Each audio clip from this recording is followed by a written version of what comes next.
Hello everyone, welcome to Module 2 of this training course on the Internet of Things for hydrologic measurements. My name is Douglas Nyolei. This module is part of a series of modules that have been prepared for this training course. In this module, we will particularly be covering the basic components of an IoT system. So let's go ahead and start with Module 2. The field of IoT has really grown within the past few decades. Therefore, the IoT market now offers a wide range of technologies, products, and applications. However, all IoT systems still maintain almost very similar architectural structures composed of similar basic components. The basic components that make up an IoT system are the sensors or devices, the platform, communication, and application. Together, all these components play an important role in having a clear IoT project vision that will guide in designing a successful IoT system. Let's go ahead and discuss each of these components to better understand what they are. The first component that we will cover are the sensors, which we can also refer to as the devices. In IoT, these sensors or devices represent what we call things, as earlier introduced in Module 1. These sensors or devices interact with our physical environment in order to take measurements or capture an environmental variable of interest to us. For example, the air or soil temperature, air humidity, water level in a well or a river, the water quality from a point of interest, the air quality in a specific location, amount of precipitation falling in a particular area, and many other variables. The list is long. For the IoT system to function as designed, these sensors must be able to communicate with a platform, as this enables a platform to successfully decode the coded messages coming from the sensors and report to us what they mean. Now let's go ahead and look at some examples of sensors used for hydrologic measurements. And the first example is a watermark sensor for measuring soil moisture in a particular area. We also have the wind speed sensor for measuring wind speed. The tipping bucket rain gauge is used for measuring the precipitation amounts and intensity. Soil temperature sensor for measuring the temperature of the soil. And the air temperature and relative humidity sensor. The second component of an IoT system that we will cover is a platform. What is a platform? A platform is a software stand used to manage different devices or sensors within an IoT system. A platform should be able to support different communication protocols in order to effectively and efficiently communicate with a device or a sensor. Some examples of communication protocols are MQTT, REST, XMPP, WebSockets, and many others. We invite you to seek further details on these protocols from the internet to better understand them and how they operate. Platforms are able to be deployed locally or in the cloud. Locally deployed platforms require local hardware systems where a software is installed to receive and process data from the sensors. Just the same way you would install a software like Excel into your local PC or laptop and use it to process your data. On the other hand, platforms deployed in the cloud are systems or softwares installed in servers. Therefore, measurements from the sensors are sent to these servers for processing. Data is sent to servers using different communication options, especially the internet. Now let's try and understand what a local processing unit is, in this case, the hardware. A local processing or computing unit may be regarded as a microcomputer, that is using the analogy of a computer. This hardware is responsible for receiving and processing data from the sensors. The processing unit is usually programmed to also manage the sensors. For example, when and how to take measurements. Some examples of processing units available in the market today are the Arduino, PyCom, Adafruit, Raspberry Pi, just to mention a few.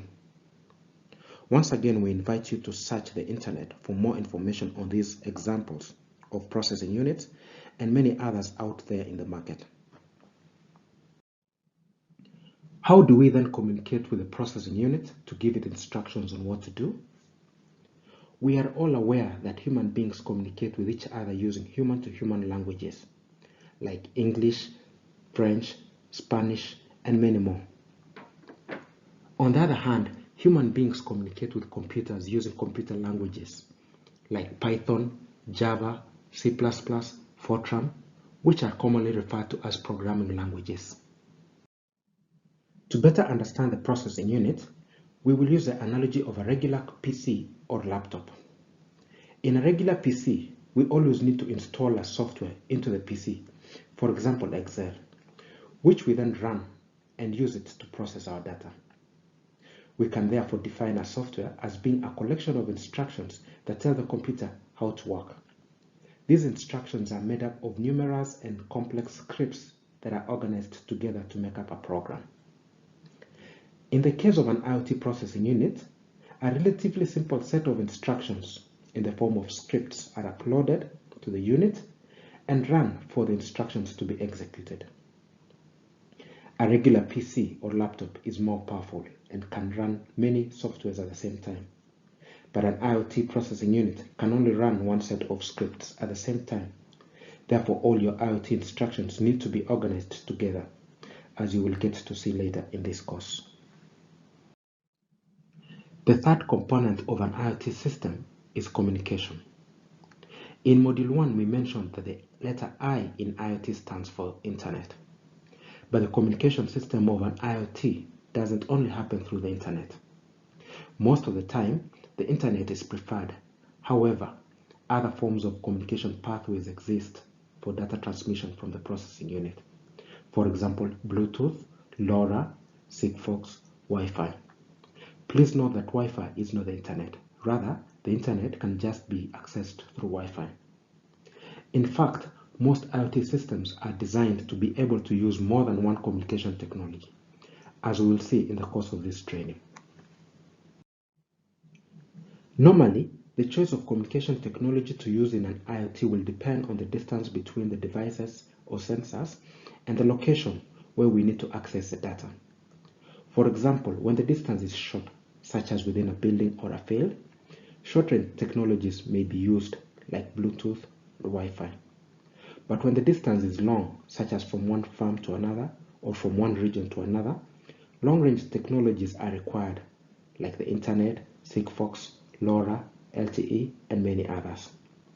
The power consumption levels may also influence our choice of communication technology, as some technologies are high power consuming than others, as we will discuss later. The fourth and final component we will discuss is the application. Once measurements have been taken using the sensors, measurement data received by the platform that manages the sensors, and the data transmitted to a server, an application is then required to process and view the results and apply the information to make a decision and take the necessary action. The fourth component therefore delivers the objective of an IoT project, such as implementing a smart irrigation system, smart water flow control, regulation of heating system, and many more. An application is in fact a software that receives raw data from the platform, processes it into meaningful information, presents the results to the user for viewing, and then it could even go further and provide instructions on what to do. When the application is further enhanced, it could even go ahead and issue instructions back to the platform or another platform on what actions to be taken. For example, an application that provides information on low soil moisture content then gives instruction to start an irrigation system.